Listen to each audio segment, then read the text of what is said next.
Hi, this is Melanie from Screentime with Mel, and today we're going to talk about Season 1, Episode 2 of Interview with a Vampire. So let's go ahead and get started.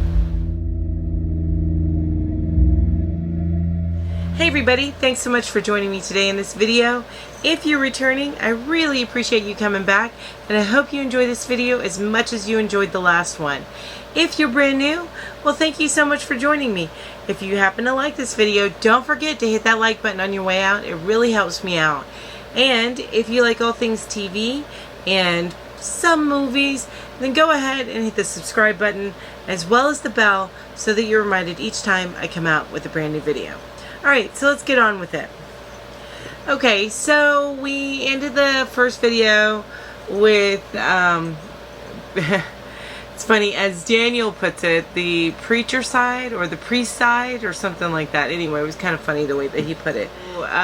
We start this particular episode after it focuses in on Daniel interviewing Louis, and then it goes into the past again, and it shows Lestat cramming the body of the two priests into another grave or tomb.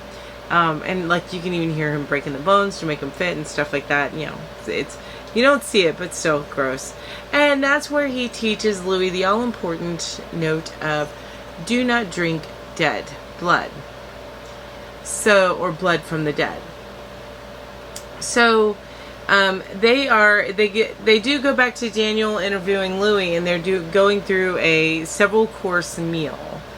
And in that, during the course of that meal, and I'm curious about this. So, one of the courses that Louis has is a bag of blood. Now, I'm thinking because it was drawn from a live person that it's okay. I don't know. What's your opinions on that? Yeah. I'm just, I think because it was drawn from a live person, it was okay, even though it may have been in storage for a while. Now, if it was drawn from a dead person, it'd be different, but since it was drawn from a live person, it's okay. You know, and that's even true for blood transfusions. I mean, if you really think about it, they have to draw from live people. I wonder what that is. I need to do some research on that. Anyway, I digress. So let me move back to the show.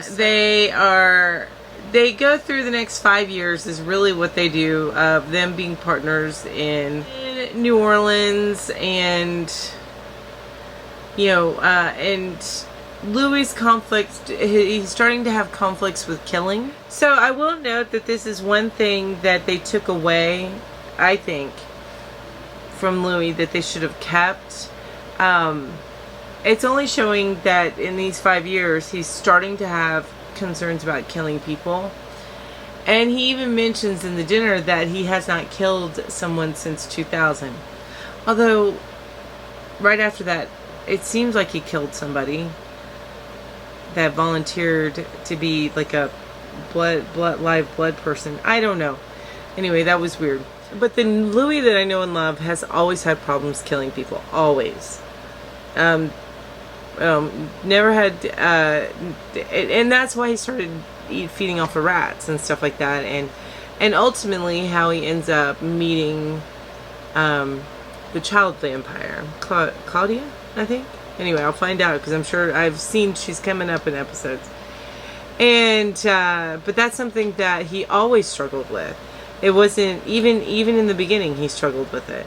I just find it interesting that that's not something they focus on. Now, they did have Lestat go on a rampage about Louis needing to eat, like they did in the book and they did in the other movie.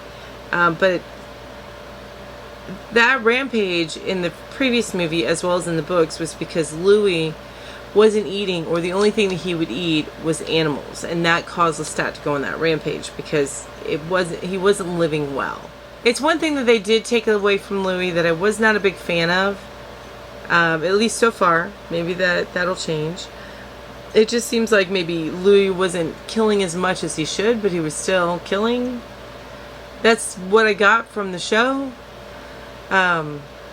One thing that they did add in there that I really enjoyed, because I think the interview with the vampire did not show the artistic side of Lestat very well. And that's in the books and in the movie. It just did not show his artistic side very well. But then again, you're getting it from Louis's point of view. Now, it is showing this in Louis's point of view, how much Lestat loved music. And for those of you that know the story, Lestat was a violin player, an excellent violin player. So this little tidbit was really, really nice. I really did like that with the opera and him really thoroughly enjoying the soprano and then being so thoroughly offended by the tenor and how bad he was. I really did enjoy that little addition to it. One thing I'm also missing so far is the playfulness of Lestat. And Louis did keep on saying that he had a way about him. And maybe it is that the viewpoint, Lestat was not so much playful.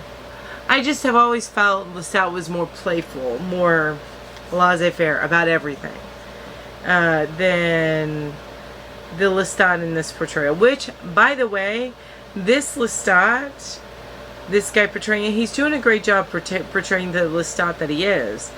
But his voice is amazing. He's got a wonderful voice. And I'm not a talking, singing voice or anything like that. It's a speaking voice.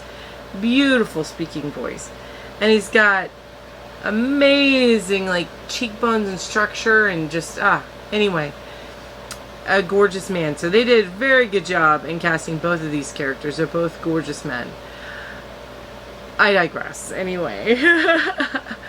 But, so Lestat kills them, but you're starting to see where Louis is getting frustrated and upset, and he's lonely, and with Lestat as his only companion. So you're starting to see the setup for them to bring in their child, the vampire. I know she's going to be in this first season because she's been in the trailer. She was in the trailer. And a lot of the promotional materials have gone out. So I know she's going to be there. And I expect that she's going to be there either next episode or the episode after that. And honestly, she did come into their life really early. Really early. So I'm excited to see how this continues to go on, and as they meet the other vampires in Europe. I know that's not going to happen for a little while, but I'm hoping that it does at least by the end of the season. So I'm fascinated to see how that goes. So far, I'm still enjoying it. There's some disappointments, which I may be able to get over. Just, they're little things, but they're things that I've known and loved about the characters. Again, Louis still brooding, not quite as much. He's more of a businessman than the Louis that I remember. The Louis that I remember was an aristocratic, brooding man that did not like killing. And I may be remembering wrong, so let me know if I'm remembering it wrong down below. I did like the scene with the baby and his struggles to not feed on the baby. So I did like that. But yeah, so far I am enjoying the show. I'm going to continue to watch it, and then hope that I fall in love with these characters as much as I've loved the characters from the books. I really hope so. I'm looking forward to seeing more. And let me know what you think down below. You know, and let me know, is this the first time you're being introduced to Interview with the Vampire? Have you read the books? Have you watched the movie with Brad Pitt and Tom Cruise? Have you done both? Let me know. I'd love to hear from you. Just add some comments down below. And while you're down there, if you enjoyed this video, then hit that thumbs up. And if you like all things television and sometimes some movies, then go ahead and hit that subscribe button as well as the bell so that you're reminded each time I come out with a brand new video. And thank you all so much for being here today. I really appreciate each and every one of you. You guys have an amazing day. Bye-bye.